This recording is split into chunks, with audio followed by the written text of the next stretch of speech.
Hello, I'm Dr. Douglas Pietersma, and this is 10-Minute Home Education Seminars, Episode 13.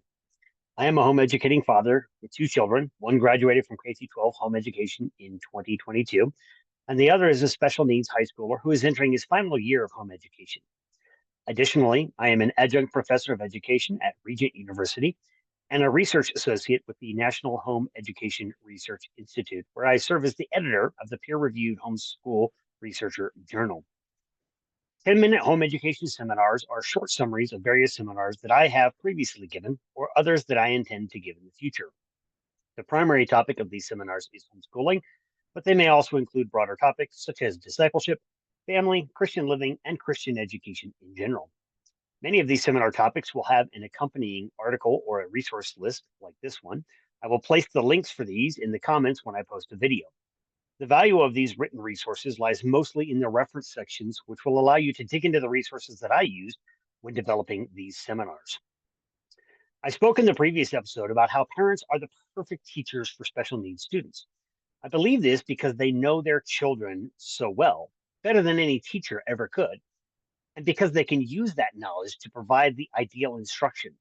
Their children are more likely to achieve an optimum learning outcome. In this seminar, I would like to address why home education is the perfect type of education for special needs students. Again, it is not because there's only one way to home educate and that way is perfect, but rather because the number of methodologies that can be employed in home education are virtually limitless, so that each family can work to find a way that is perfect for them. The following sections will cover just a few options in home education, which home education provides that can assist parents of special needs children, in contrast to the inflexibility of special needs programs in institutionalized schools or virtual schooling. First, there are enormous number of curricular options. Educational research typically identifies learning styles such as auditory, visual, and kinesthetic, and we know that some students can fall in between or in a combination of these styles. However, with the uniqueness of each child comes virtually innumerable variations, even within each of these styles or combinations thereof.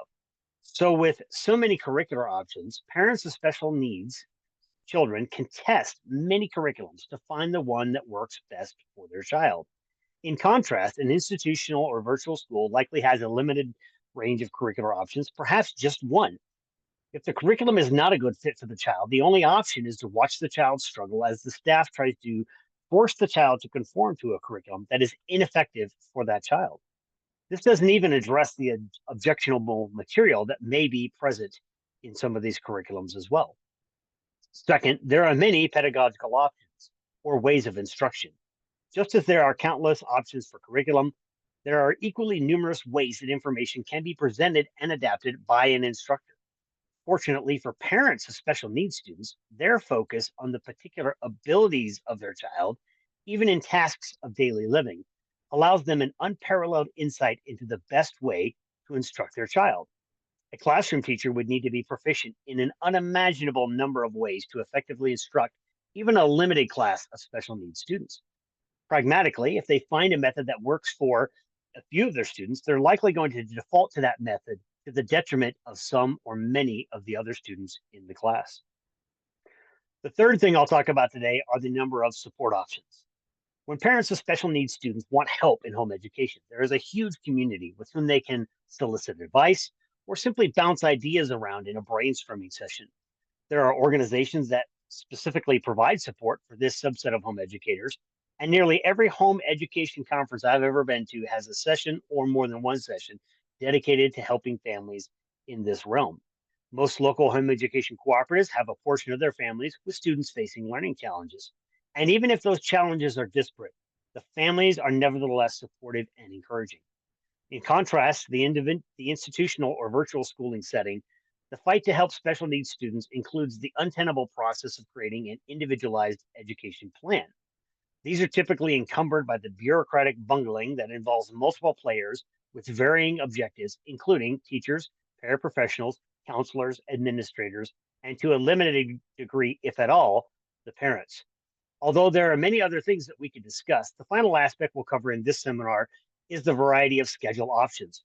Home educating parents of special needs students have the flexibility to provide education at the perfect time, place, and with the perfect surroundings for their special needs child. If part of a child's need is consistency in schedule, especially one that might be considered non traditional, then home educating families can make that happen. If a student needs more frequent breaks, shorter learning sessions, a slower pace of instruction, or certain concepts repeated, then families adjust to make that happen. An institutional school has a set schedule, set breaks, a set rhythm of instruction that is too rigid to change to meet the needs of individual students, especially in a class with a number of special needs students. Even though they purport to put the interest of the child first, the pragmatic truth is that there is only so much flexibility a single teacher can employ in these classroom environments. Some students, probably a majority, will receive less than ideal instruction. The bottom line is that institutional schooling forces students, even special needs students, to conform to a predetermined curriculum, set pedagogical methods, and a schedule full of educationally ineffective schooling paradigms. However, home education is inherently adaptable to the student's need, especially for students with learning challenges. In the next seminar, I intend to cover the topic of home educating in the military. If you would like to contact me about a topic for these seminars, or if you are interested in scheduling me to speak at a conference, convention, or your church, please feel free to reach out to me. My contact information will be included as part of the post or placed in the comments when I share the links for this video.